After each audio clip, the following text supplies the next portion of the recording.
কিছুদিন আগেই আমার পাশের ফ্ল্যাটে একজন নতুন প্রতিবেশী এসেছে, তো তার সাথে দেখা হওয়ার সাথে সাথে সে আমার কাছে আমার ওয়াইফাই পাসওয়ার্ডটা চাইলো। আমিও সাথে সাথে দিলাম, কারণ আমার তো তেমন একটা খরচ হচ্ছে না, আমিও তেমন একটা বাসায় থাকতে পারি না। তাছাড়া নতুন প্রতিবেশী এসেছে, তাকে যদি আমি ওয়াইফাই পাসওয়ার্ডটা দিই, তার সাথে যদি আমার একটা ভালো সুসম্পর্ক হয়, তাহলে বা মন্দ কিসের। গতকাল বাইরে থেকে বাজার করে আসতেছিলাম, তখন তাকে দরজার সামনে দেখলাম, দেখে তাকে হালকা কুশল বিনিময় করলাম এবং কথা বলতে লাগলাম। আর কথা বলতে বলতে সে আমাকে জানালেন রিসেন্টলি সে নেটফ্লিক্সে সাবস্ক্রাইব করেছে আর নতুন নতুন মুভি দেখে বেশ ভালোই সময় পার করতেছেন। আমি একটু মজার ছলে বললাম, আপনি এত সময় পান কোত্থেকে? আমার তো সারাদিনে কোনো সময়ই হয় না। আপনার নেটফ্লিক্সের পাসওয়ার্ডটা যদি একটু দিতেন, তাহলে আমিও একটু মুভি টুভি দেখতাম সময় করে। তার ঘরের দরজাটা খোলাই ছিল, রান্নাঘর থেকে তার বউ চেঁচিয়ে বলল, কোনো পাসওয়ার্ড দেয়া যাবে না, আমরা টাকা দিয়ে সাবস্ক্রাইব করেছি। তার বউয়ের মুখ থেকে এরকম কথা শোনার পর ভদ্রলোক কিছুটা চুপ হয়ে গেলেন, কিছুটা বিড়ম্বনায় পড়ে গেলেন আর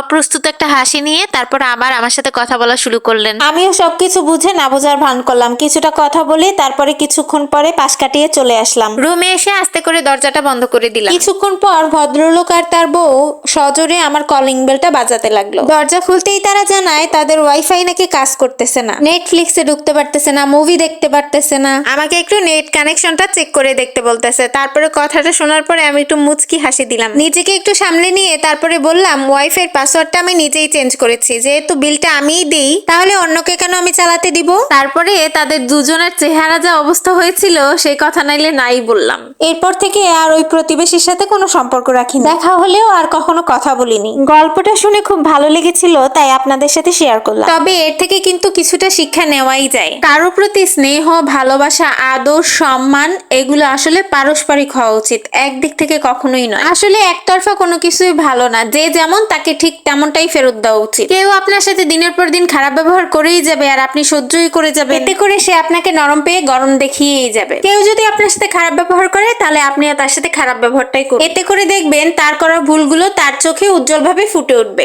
আসলে সবাই ভালো ব্যবহারের যোগ্য না, যে যেমন করে তাকে ঠিক তেমনটাই ফেরত দিতে হয়। আর এটাকে আমি কখনোই অসভ্যতা মনে করি না, এটাকে মনে করি প্রয়োজনীয়তা। কাউকে একটু বেশি মাথায় উঠিয়ে ফেললে সে মাথায় উঠে বসে কাঁঠাল ভেঙে খেতে পারে। তবে পারিবারিক একটা সুশিক্ষা থাকার কারণে অনেক লোককেও সুযোগ্য জবাব দেওয়ার সেই রকম মন মানসিকতা থাকলেও দেয়া আর হয়ে ওঠে না। তো এইটুকু জীবনে যতটুকু শিখলাম তা থেকে অর্জন করলাম যে কেউ আমাকে যদি ভালোবাসে, তাহলেই আমি তাকে ভালোবাসা ফিডব্যাক দিব। কেউ সম্মান করলে আমিও তাকে সম্মান করব, কেউ রাগ দেখালে আমিও তাকে রাগ দেখাবো। কেউ যদি আমাকে ভুলে যায়, তাহলে আমিও তাকে নির্দ্বিধায় ভুলে যাব, শুধু শুধু তার পিছন পিছন ঘুরঘুর করব না। তো আজকে রান্নাবান্নার ফাঁকে আপনাদের সাথে অনেক কথা বললাম, অনেক গল্প করলাম। এদিকে আমি ডিম ভুনা আমার কমপ্লিট হয়ে গেছে, একটু বেগুন ভাজি করে নিব। তো লাল লাল করে অল্প তেল দিয়ে সরিষার তেলে বেগুন ভাজি করে নিব। এভাবে বেগুন ভাজি করলে কিন্তু গরম গরম ভাতে বেগুন ভাজি দিয়ে নিমিশে এক প্লেট ভাত খেয়ে নেওয়া সম্ভব। তো আজকে তো ডালও রান্না করেছি, সাথে বেগুন ভাজি, একটু আলু ভর্তা করেছি। তো এগুলো দিয়ে আজকে দুপুরে খাবার হয়ে যাবে জমজমা। ভালো থাকবেন, সুস্থ থাকবেন, টাটা, বাই বাই।